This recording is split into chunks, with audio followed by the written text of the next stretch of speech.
Yes. There we go. That's a good There way to we pull go. us back into line again, V. Yeah, yeah. You're being recorded now. Yeah.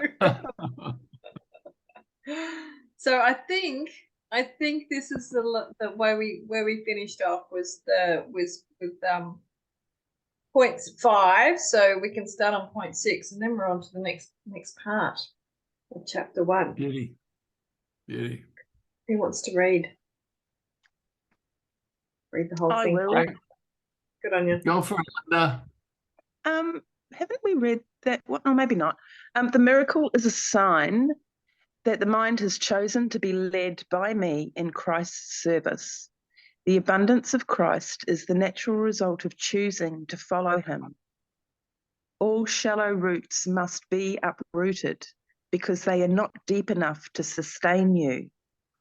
The illusion that shallow roots can be deepened and thus made to hold is one of the distortions on which the reverse of the golden rule rests. As these false underpinnings are given up, the equilibrium is temporarily experienced as unstable. However, nothing is less stable than an upside-down orientation. Read that last line, Linda. Upside down. Well, the last line is, nor can anything that holds. Nor can any upside down be conducive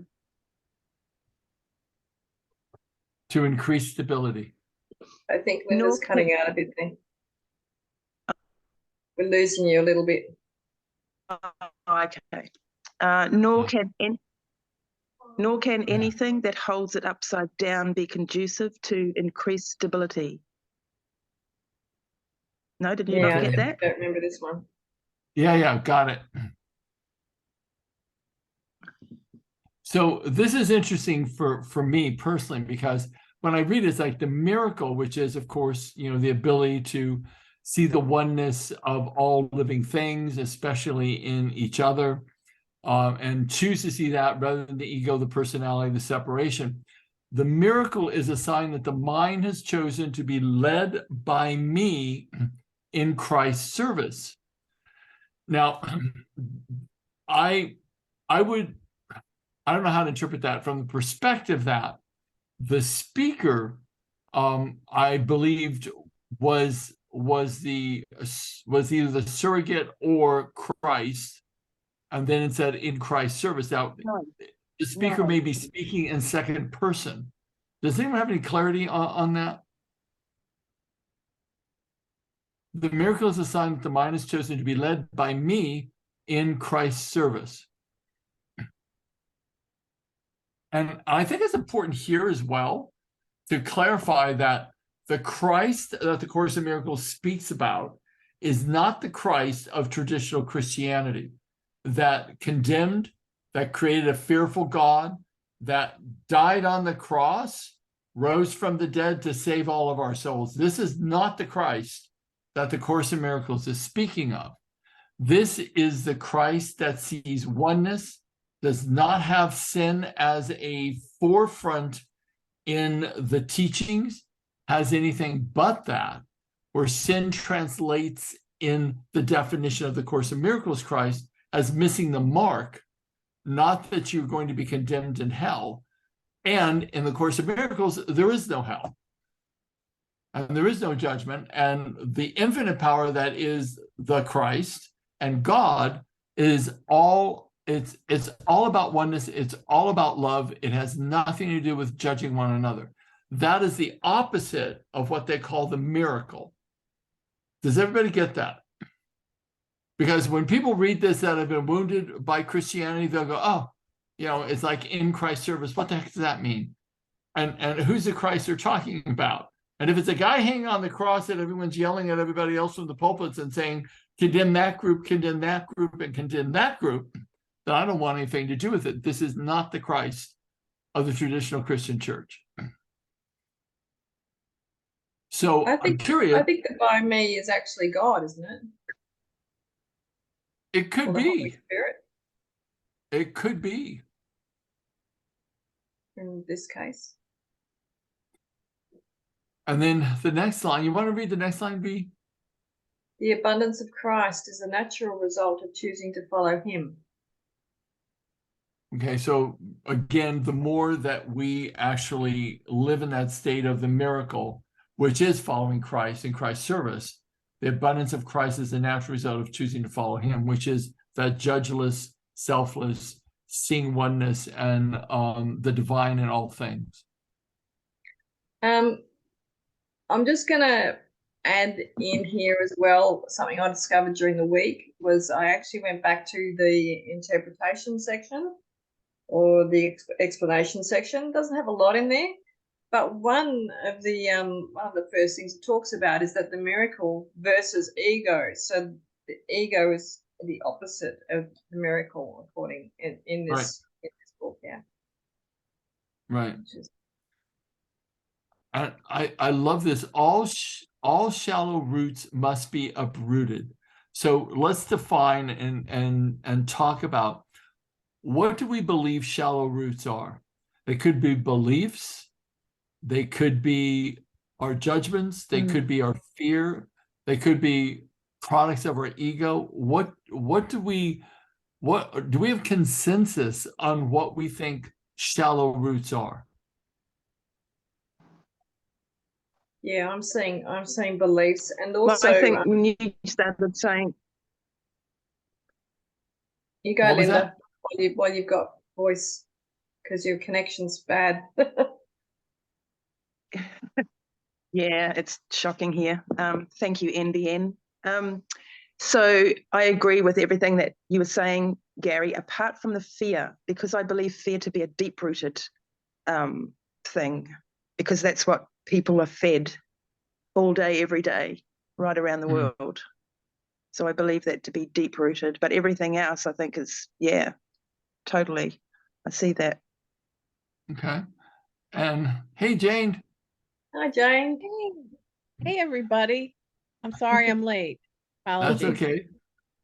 okay. Carly, do you have any feedback or insight into what you think shallow roots are?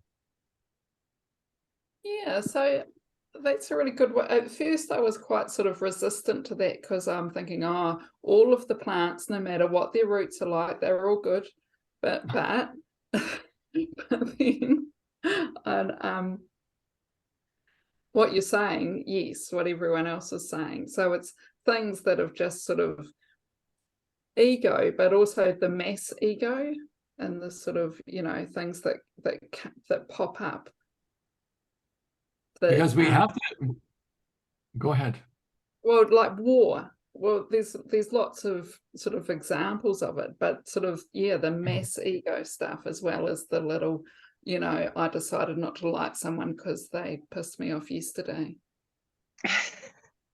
For me, it's about like things like, since you mentioned wars, it's about fake tribalism, like my patriotism to an idea or something like that. It's these false beliefs, or these shallow beliefs. They're not necessarily false, but shallow beliefs that don't sustain us. Like misogyny or toxic femininity, these false senses of identity that we hold on to that really aren't who we are at all. They're the illusion that we've chosen to believe, but it is not who we are. And my sense is that that's what they're saying. All shallow roots must be uprooted because they are not deep enough to sustain you.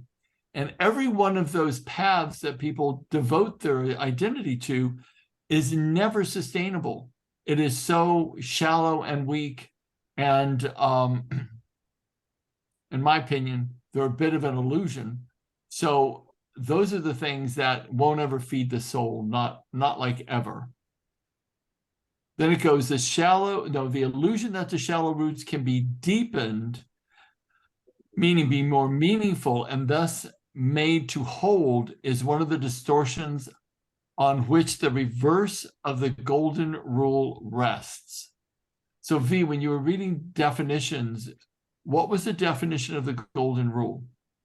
that didn't come up in there, but is that the golden rule of treat others how you want to be treated? It could easily be. But And I so have the a reverse sense that would be I just the have a re- sense that in the Course of Miracles, the golden rule may be something else. hasn't come up before, has it?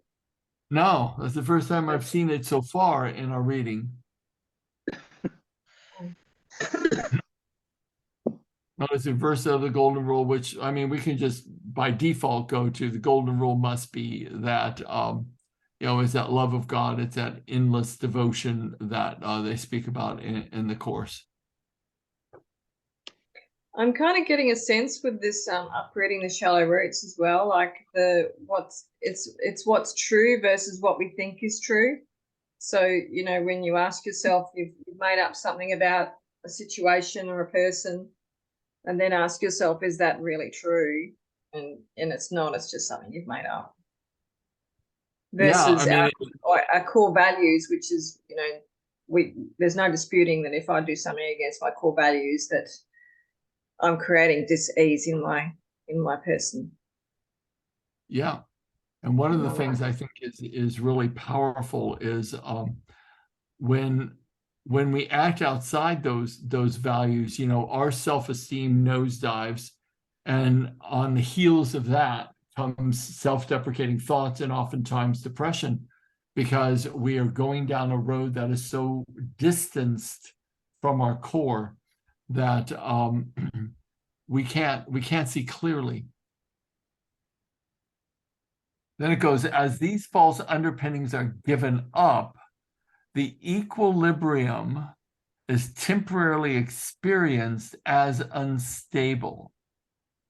So that would make sense, because whenever you're giving up a false belief or a false sense of your own identity, you haven't fully established a new or a deeper sense of self. But you know that the thing that you are believing is not deep enough to actually sustain you. So there would be a temporary instability to the equilibrium. And it says, however, nothing is less stable than an upside down orientation. So choosing ego over oneness would be an upside down orientation. Then nor can anything that holds it upside down can be conducive to increased stability. Okay, that kind of makes sense to me. Does anybody see anything else in there that we should talk about, or any other dimension that you think we haven't covered? I think with that instability or being unstable, nothing is less stable than an upside down orientation. That's almost like our comfort zone. So we won't move until our discomfort in our comfort zone is so bad. That's what I'm thinking of there. But when we make a change, we can feel a little bit unstable, but that's temporary. Very true. You know, and that old adage that says, you know, there's no growth inside your comfort zone. You know, the pain of being uncomfortable is the birthplace of evolution.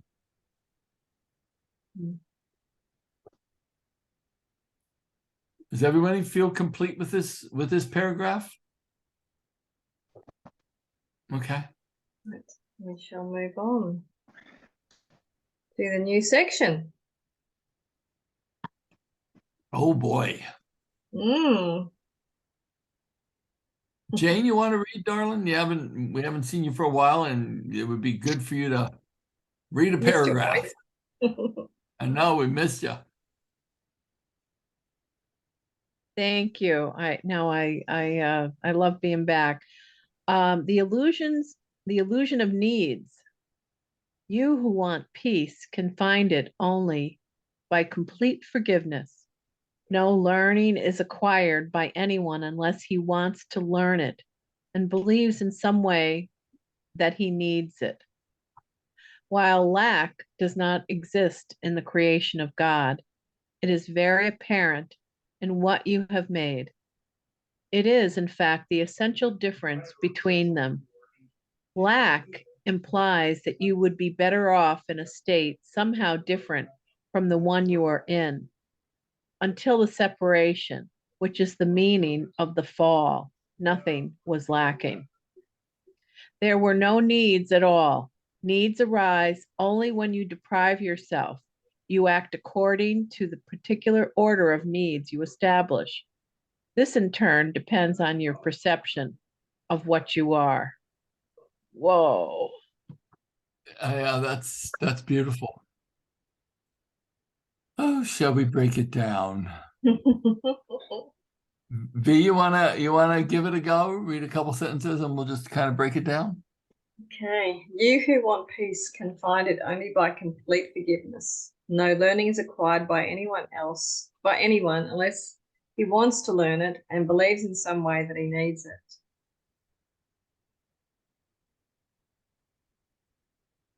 Okay, so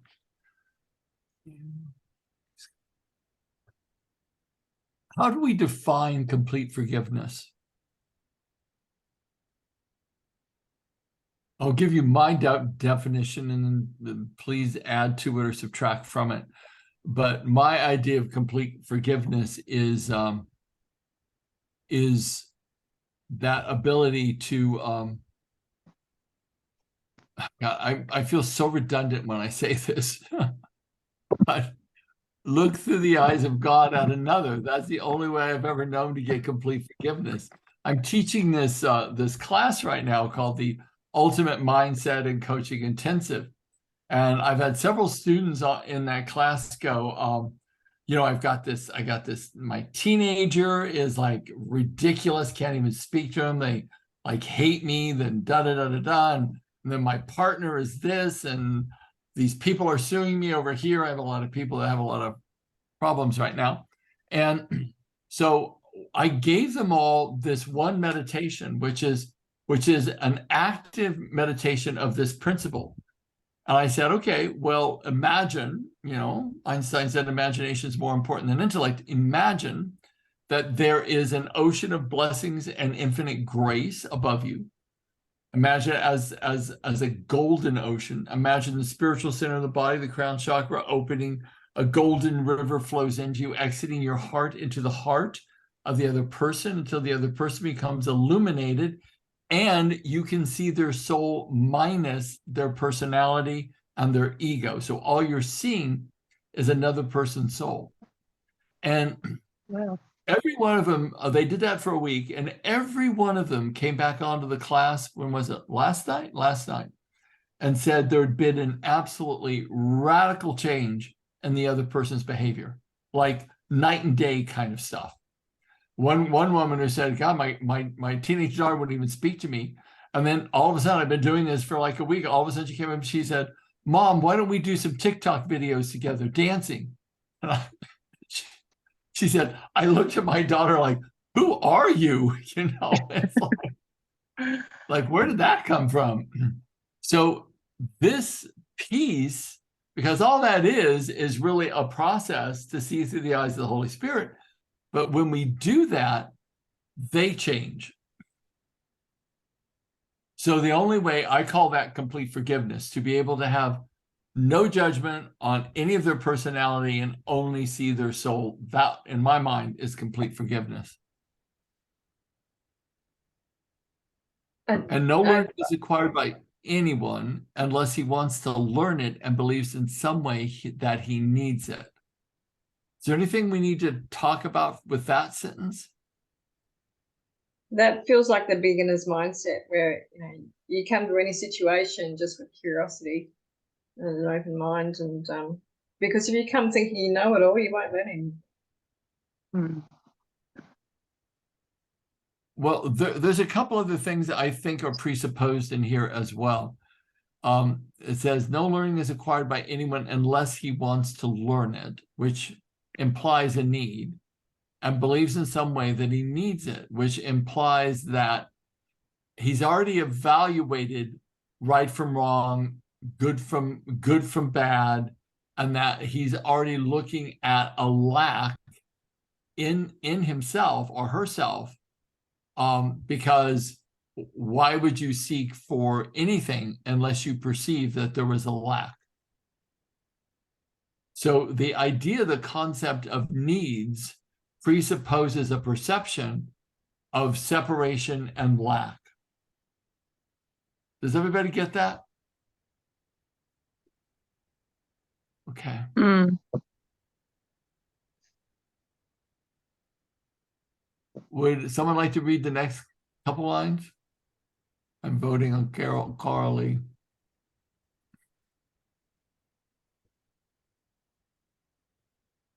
Sorry, where are we up to? Is it lack While implies? lack does not exist, All right. While lack does not exist in the creation of God, it is very apparent in what you have made. keep reading. It is, in fact, the essential difference between them. Keep going. Lack implies that you would be better off in a state somehow different from the one you are in. Until the separation, which is the meaning of the fall, nothing was lacking. Ah, okay.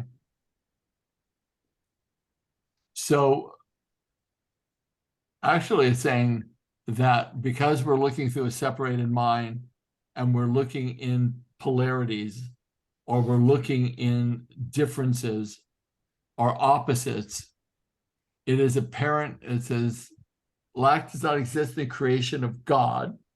It is apparent, it is very apparent in what you have made, meaning the judgments and the reality that each one of us are perceiving. We're seeing through the eyes of our own collective experience, which means we're seeing through the eyes of good, bad, right, wrong, and through judgment. And we'll always find lack there. Lack implies that you would be better off in a state somehow different from the one you are in. Because if you're seeking for something that you feel you're lacking in, then you're going to be looking at it through the eyes of separation. Until the separation, which is the meaning of the fall, nothing was lacking. So until we had judgment and evaluated that we can somehow be separated from the divine and judge that we lacked something, because what if we looked out of our eyes and experienced lacking nothing? So we were complete unto ourselves, knowing that whatever this thing called God is fully present in that moment all the time. For us to experience lack means that we're seeing that there's an absence of that divine presence. And therefore, we look for something to fill that void. I love this next line. It says, until the separation, which is the meaning of the fall, which is diving into the ego and identifying with the ego, nothing was lacking. There was no needs at all. Needs arise only when you deprive yourself. You act according to the particular order of needs you establish. This, in turn, depends on your perception of what you are. Mm. Does anyone want to comment on that? Go, Jane. Yeah, this kind of reminds me of a saying that I have. We don't attract what it is that we need or want. We attract who we are. Don't you think that? Yeah. I mean, essentially, that's what happens in life. You know, we say, oh, I want this, I want that. And it's like, but I got this instead. And it's like, well, yes, because like attracts like. And We always see what? more of whatever we're focused on, too. Right. Yeah. Yep. V or Carolee or Linda, do you have anything you want to add to this? Do you have a different take on it, another dimension? I keep coming back mean, to my goals, where Go for you know, if I'm setting goals, sometimes they become organic, and it's almost like they're easy because it does feel like I've already achieved them. It's like this is just going to happen. There's no doubt. It's complete belief and trust that this is actually going to happen. Whereas if I'm striving for something because I'm lacking it now, that's just hard work, and it doesn't always manifest. Well, if you're seeking a eventuation of a state, and I mean, there's so many different ideas about, manifestation and programming the subconscious mind, but if you enter that state and feel the actualization of whatever it is that you desire, you have that feeling at that moment. And it's almost like the more that you practice that, the more you have that resonance of already having it. And that begins to start attracting that same type of energy to you. I know I'm sounding like I just took LSD and I'm all stoned out, but there is a frequency and an energy that does emanate off of all things. And they've proven that, with quantum physics, that there is a vibration and there is a frequency to everything. And physical mass is really the difference between a piece of paper and a block of wood, is the frequency in which the atoms and all the particles, kind of orbiting around the atom, how fast they are moving, how accelerated they are, and the frequency at which they're actually vibrating. The higher the frequency, the denser the matter. So it becomes this thing of, if we really understood how the physical universe is organized, it's organized by frequency and sound vibrating at different frequencies that gives the appearance of solidity and matter. Just like, my shirt's vibrating at a different frequency than my skin or my glasses or my shirt. We have to understand that it is literally all a frequency. The meditational path that I follow is called Shirt Shabbat Yoga, which is the yoga of the sound current. And in that particular yogic tradition, it is the manifestation of the divine through different densities of matter, through different levels of creation. And each level of the more subtle realms that has very little matter, there's a different sound. And as it resonates down through creation in the physical universe, it's a much different sound than it would be at some of the higher levels.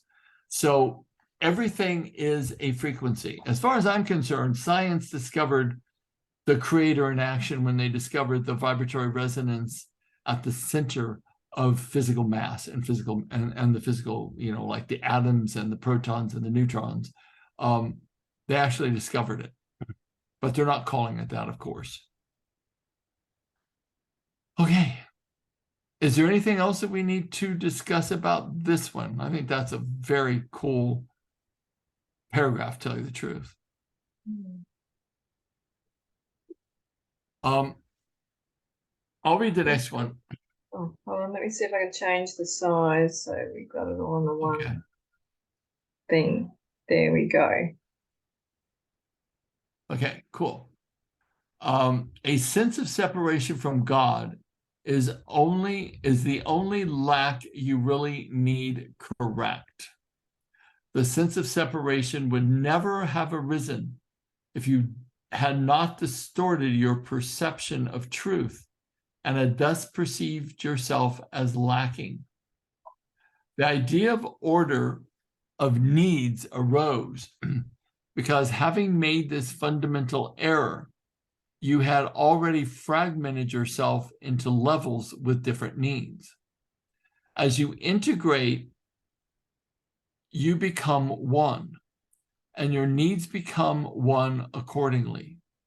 Unified needs lead to unified action because this produces a lack of conflict. Ooh, I love that. Which is kind of what we're doing as a group, isn't it? Yeah, it We've is. got unified action, which means that because this produces a lack of conflict. Yeah. I like that. That is cool. I'm going to riff on this for a little bit, because first thing that came up in my mind as I was reading it was Abraham Maslow's hierarchy of human needs, which is like, we have like, well, if you go to Gregory Bateson's work on logical levels, which is just another variation of human needs, well, maybe it's not human needs as much. So let's stick with Abraham Maslow's. I mean, you have, tribe, you have food, water, shelter, you've got, a sense of belonging, you have, the kind of community needs. Then you kind of go up to more self-actualization, emotional safety, communication, sex, food, all that stuff. And then eventually there ends up being at the very top human need is spirituality. But I just got this vision when I was reading it. What if we lived in this absolute, complete faith that there is a divine presence bringing forth everything in our lives? Not that we don't work and we don't do those things, but what if we did what we did and surrendered over the results to something higher? I mean, what if we did that? Would we have conflict? And would we feel like we needed things as much as we think we need things? What if we had a surrendered capacity to the way we're living? Now, really, the closest person doing that, in my opinion, and I don't know this because I don't know everybody's lives, but I know Lady Linda is kind of doing this because she got in a bloody van and drove across Australia, having faith that she could get across Australia, and doing this whole kind of like, I'm just freewheeling it and camping out and vagabonding it across the country. And I'm thinking, that takes huevos, especially to do it by yourself. I mean, it really does. It takes courage to do that. I mean, I backpacked Hawaii by myself, and that took a tiny bit of courage, but bloody hell, I was in paradise, so it wasn't all that hard to do. All I had was my sleeping bag. I know it was weird. I wore Speedos in those days, but I would just camp out in my little tent in the forest, and I would hop the fences to these very expensive hotels, and I would just grab one of the towels and, pretend like I was a guest. And it was really good for me. I had a great time. And then I could get my sleeping bag in the forest. I had a great time. But if we had no lack, and we really felt like the only thing we needed was this deep, profound surrender and faith that our life's being guided, would we perceive ourselves as lacking? And if we didn't perceive ourselves as lacking, would we have more integration? And would our needs become less boisterous in our lives? Unified needs lead to unified action because this produces a lack of conflict. I tell you, when I was hanging out in my tent, my little sleeping bag and my Speedos, I had no conflict. All I had to do was wake up in the morning, jump into the ocean, wash off, and go about my day. It was awesome. So what do you guys think? Did you get something else out of that other than what I've just said?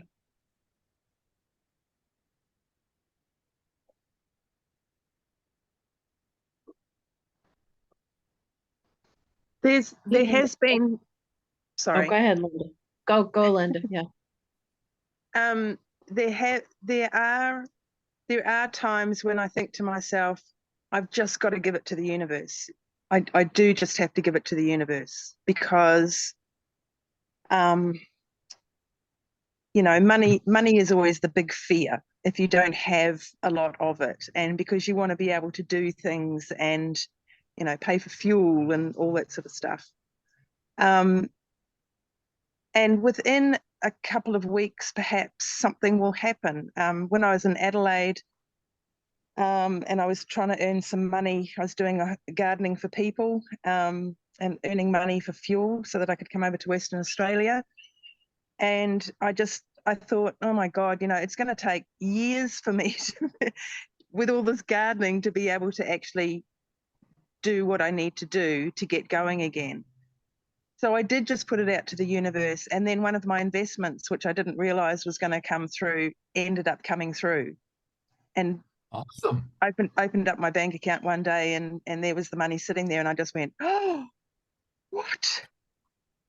Like there was no email confirmation it was coming through. That didn't happen for a couple of weeks, actually, after the money came into the bank. But by the reference number, I was able to work out where the money had come from. But I just couldn't believe it. I thought, wow, and so, there's still lots of things that I put up barriers for myself, as we all do. And I guess that's the ego just taking over, going, well, come on, the traditional way of being able to do this is by working hard. And but I guess it's being able to take that breath, relax. Yesterday I was working on my website, and I couldn't get onto the internet, and it took about an hour for me to be able to just even start doing the stuff on my website that I wanted to do. And throughout that whole hour, I kept looking up saying, come on, what is going on? I could have had this all finished by now, and here I am still trying to get onto the bloody internet. And it was almost like I was being laughed at, but in a good way, like in a, it's like patience. So then I said out loud, okay, perhaps I just need to meditate for a little while, which I did. And then it all came good. So it's about, I think it's also about that stopping and not thinking, but yeah, just giving it up to that higher presence. And but it takes a lot of work to put that faith in something that you can't see, I know. I you guys know that I'm writing a book, and I just got done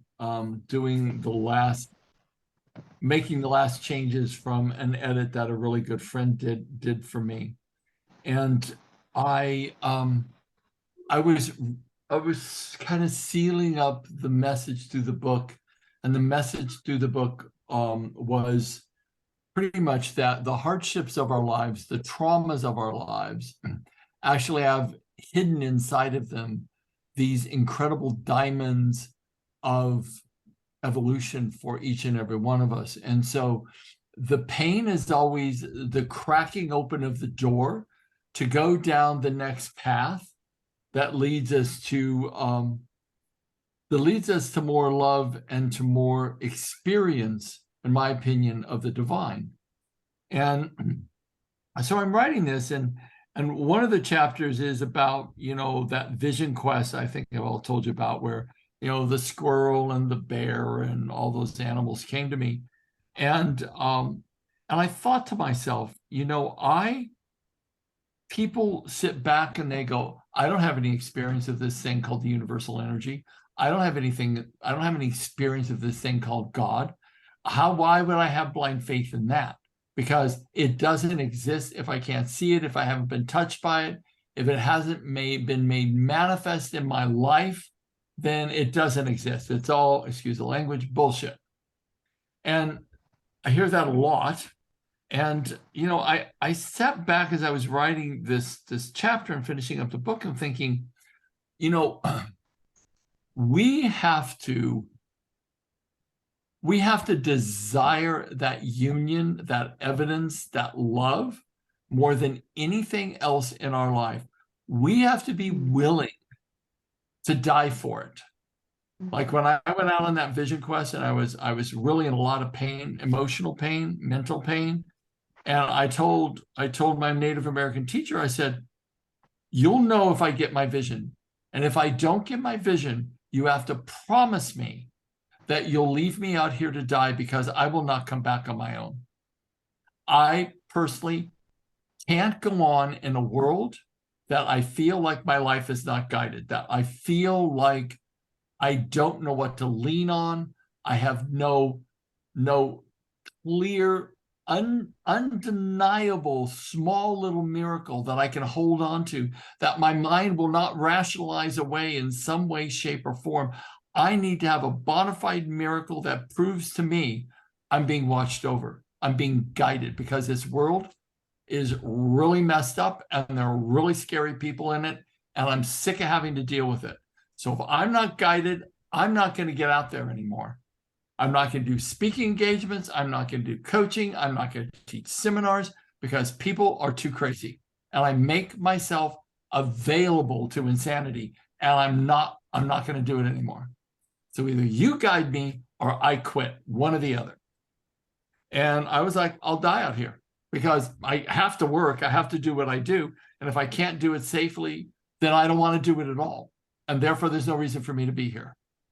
And I was stone cold serious. I was willing to starve myself to death out there. And I would have, except that I got my vision. But I prayed, with my prayer pipe and my Native American ceremonies that I was into at that point in time. And I was like, I'm not joking around. I even would curse at God about this guy and go, you mother, it's like, give me the miracle that I need, you mother.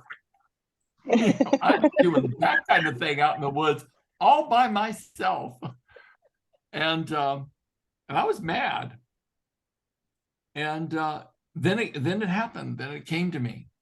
And so I guess the point that I'm trying to say is that if we're going to have if we're going to have a lack of conflict in us, and we're going to be able to dispel our quest to have our needs met, the one need, and it says it's here, the one need we have to have, it says a sense of separation from God is the only lack you really need to correct. And so I think, in my mind, in my own experience, that when I got that miracle for myself, and I looked at it, and I felt like, oh my God, I am being guided. There are miracles happening all around me. And I now have the eyes to see it and the experience that is undeniable to me. So I am being guided. And I probably cried for 3 hours before Marilyn, because she knew. I mean, she's total empath, and she knew. She came out to get me and retrieve me from the Vision Quest.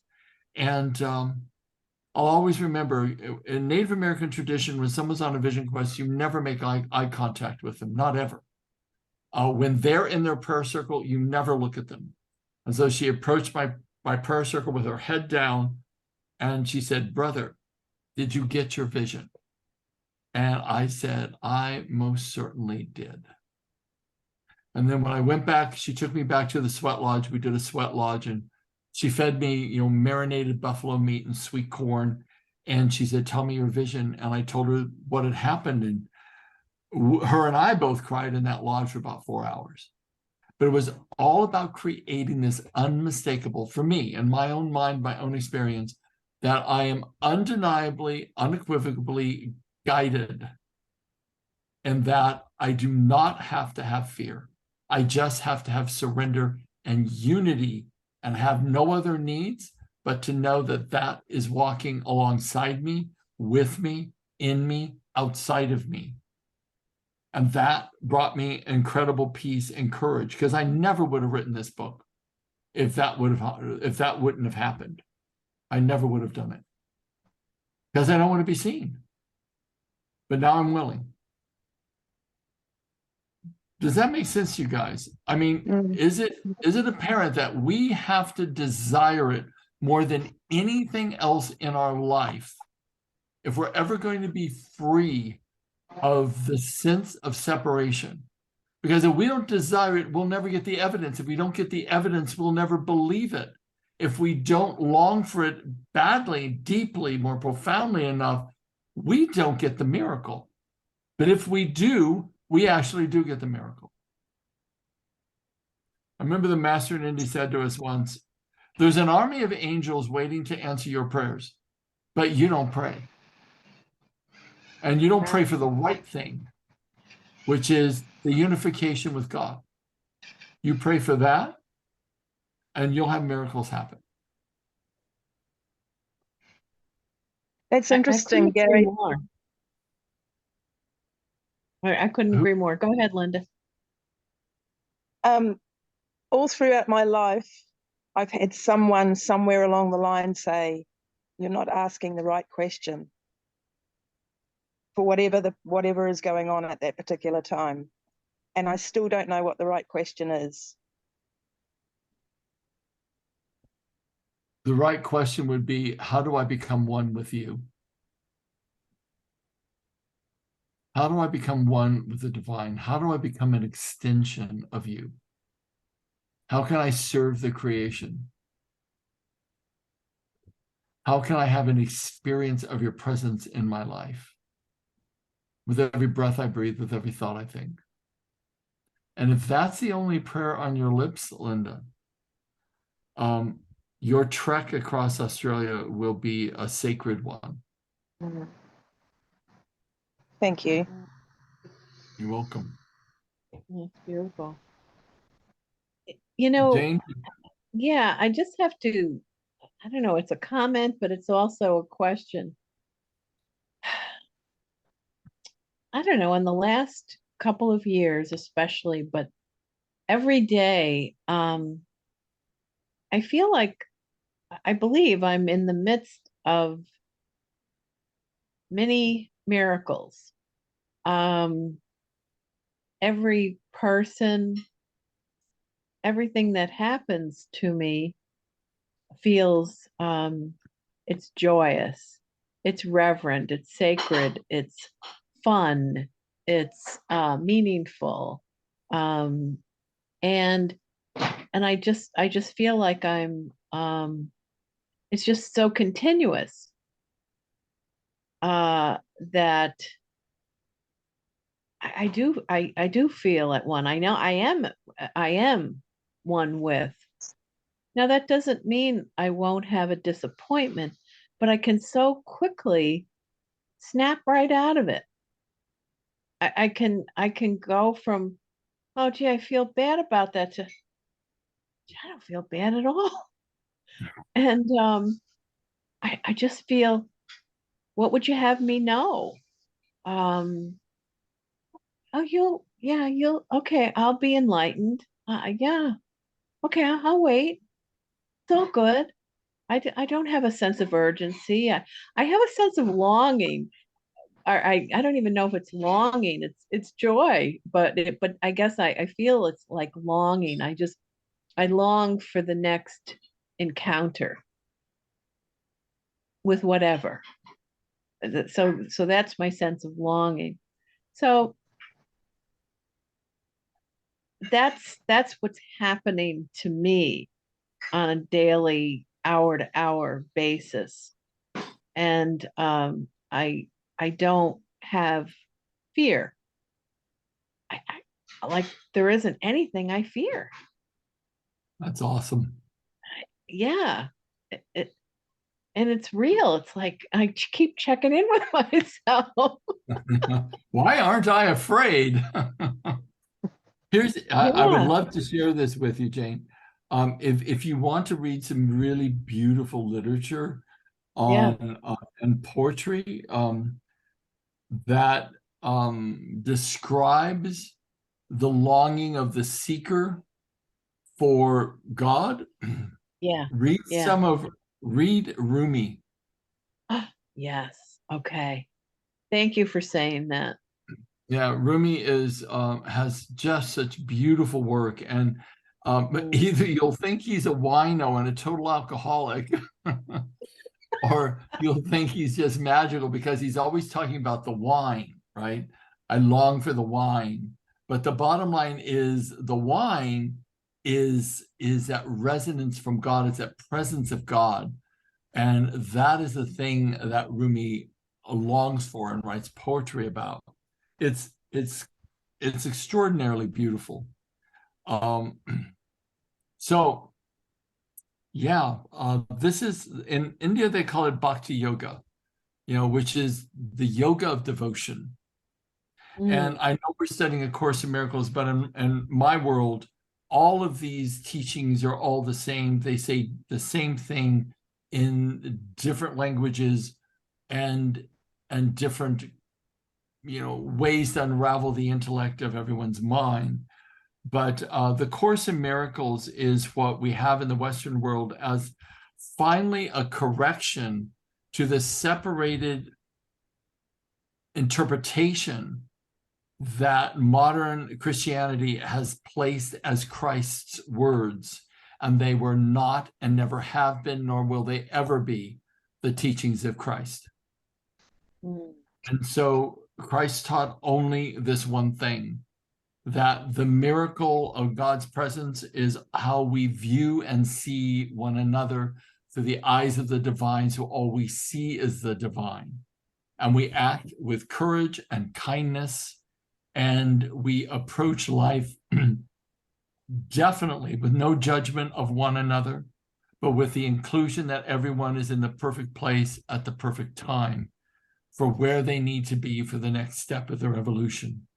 And that this magical matrix of the creation has nothing to do with our condemnation, our judgment, our hatred, and our cruelty. So those people, if you ever see this anywhere on YouTube, if you're calling yourself a Christian, step into this space of knowing what Jesus really taught. And it has nothing to do with condemnation, judgment, and separation from one another. It has everything to do with inclusion. And the sooner we get on the right path, the sooner the pain that is all over the world begins to heal. Okay. Absolutely. Well said. I'm pontificating a lot tonight, aren't I? Is I that feel like a different? preacher in the different? Southern Baptist tent. Praise the Lord. Oh boy. Put your hand on the radio or the Bible, whichever is closest. That's right. And then send me your dollars, because you'll be paid back 100-fold by God. Yeah, don't do that. And I need a new Cadillac. We should not make fun. It's all good. The bottom line is that we all fall into our own judgments, and we all fall into what we feel is intolerable. And we have to reel ourselves back from that, because it happens in a moment, like I just did. But the bottom line is still, it's about inclusion and acceptance. Ultimately, you just catch yourself faster. That's all. And when you fall into it, just catch yourself faster and say the right thing and do the right thing.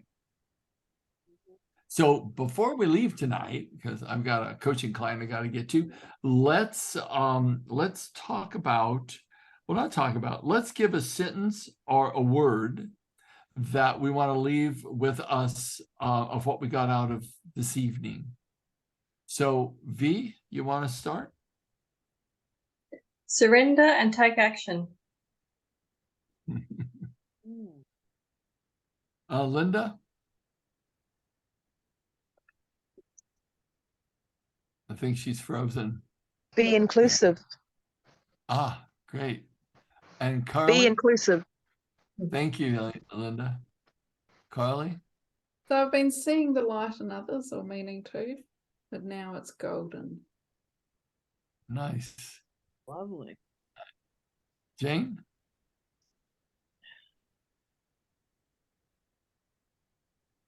There's never a lack. There's never a separation. And mine would be a unified mind.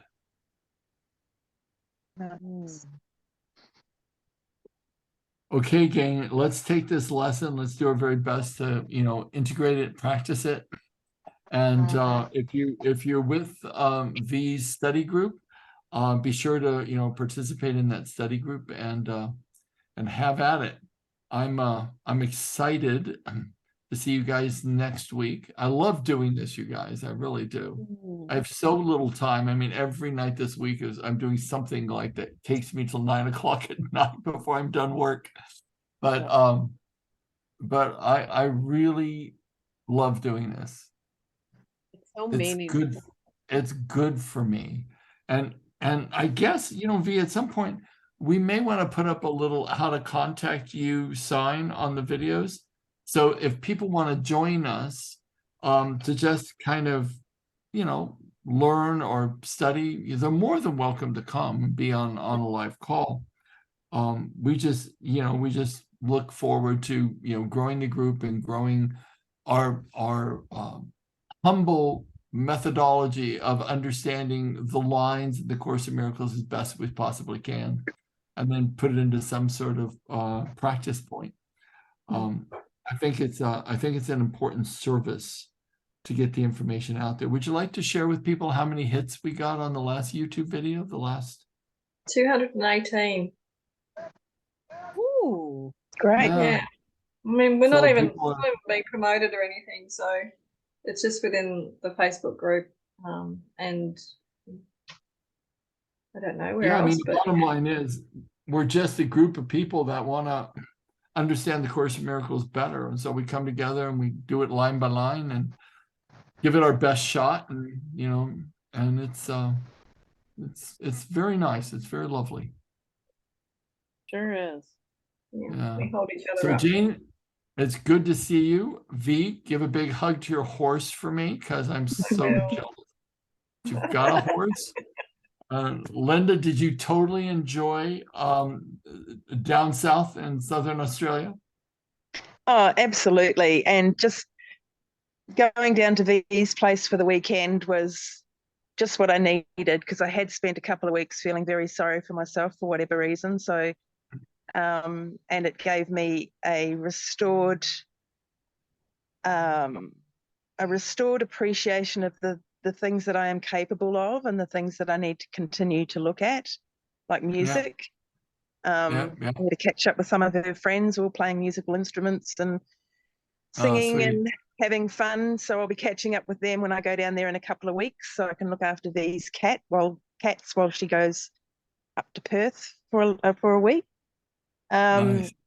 So yeah, it's gorgeous down there, and there's so much to do. Each time I've been down there, it's like it's just full on packed with things to do for a little town. You're in It's Nana. beautiful.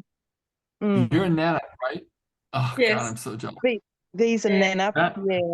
That is the most beautiful, beautiful, beautiful country ever. I was so funny because I was teaching my class last night, and one of the girls lives in Perth, and she said, "Oh, Gary, I wanted to let you know I went to the Fremantle markets the other day," and I was like, "Oh God, I love the Fremantle markets. It's like my favorite place on the planet to be. Would be in Nana or in the Fremantle markets, So it is so stunningly beautiful. There's something sacred about the land down there. And you're very lucky that you're in that part of the world, V. You're very lucky. And Carly, what is your word, darling? Oh, you gave it, didn't you? Or did you? I did. What did I say? Okay. Golden. Oh, that's right. Yes. Okay. I just get carried away, and I haven't stopped talking all day, so I have another client I have to get. But you're so good at it, Gary. Well, I love what I do. It's the only thing I'm good at, V. I can't change a tire. ATM machines scare me at the bank, but I can run my mouth. Robert tells me, he goes, "What do you mean you work? You just sit there on Zoom and run your mouth all day." And I'm like, yeah, I know, it's pretty true. But I definitely am so grateful for all my clients and all my students and all my friends. So thank you guys so much. God bless you. And we will see you next week. Take care. Bye. Bye. Thank you, everybody. Be well. Bye.